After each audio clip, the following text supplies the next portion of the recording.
Hi, my name is Chuck Rose. I am one of the producers of Mumford's Law, and I'm here with Kyle Mumford, who is the director and editor and also producer, and Chris Mumford, who has a very funny face on right now, who's like ruining everything. Why did you do that? Oh, that's just me. How to do it. All right. Good. Oh my god. Now, I'll never get that right For again. people who don't know, my dad does that to everyone. So. Nah. Okay, I'm good. Are we continuing? Yep. Okay. Chris, believe it or not, is the father of this young man here, and somehow he turned out like not bad, but that's pretty amazing. You'll see that in the film.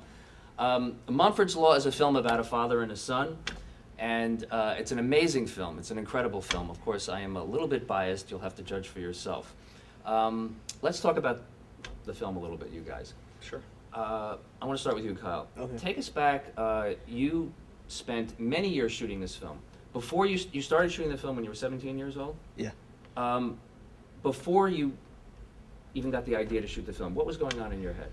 Well, I think over a span of time, ever since I was a kid, I didn't know exactly where exactly my father had come from. I didn't know. I knew certain things. But when you asked him, like, tell me about your youth, your whatever, what did he say to you? What did this man say to you? Basically, he says, when you're 23. When you're 23. Straight out, when you're 23, 25. Why wouldn't you tell your son about what happened before he was born? Well, because I didn't think that it was appropriate to tell the wrongdoings of my life or what I went through before he was old enough to really understand that that was okay. I mean, you start telling a 17-year-old kid some of the things that I've done, he's going to start looking at life a little differently. Well, if the old man did it, why can't I do it? So for me, I wasn't ready to tell him. And had he not haunted me with it and kept asking me, I probably still wouldn't have told him. And he also brought in the whole school kind of, working and doing it with school, which at that point I started to understand a little bit. So that's when the film idea came. Well, the whole thing is that this whole story, and even in the documentary, it's told this way. It's like a detective story because, in a way, I knew nothing, and my first inclination to actually try and figure out something is my dad. I did a short documentary of my mom's grandfather, my great grandfather.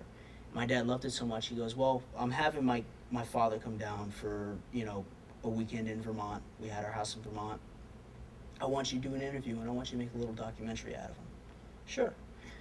And so I did so, and I was 17 years old, and I set up a camera summer of 2005, and I set up a camera and I started filming him, asking questions, and certain things I came across, I noticed that these mysteries came out and how upset and how full of grief and how upset my grandfather really was about things he did and things he hid.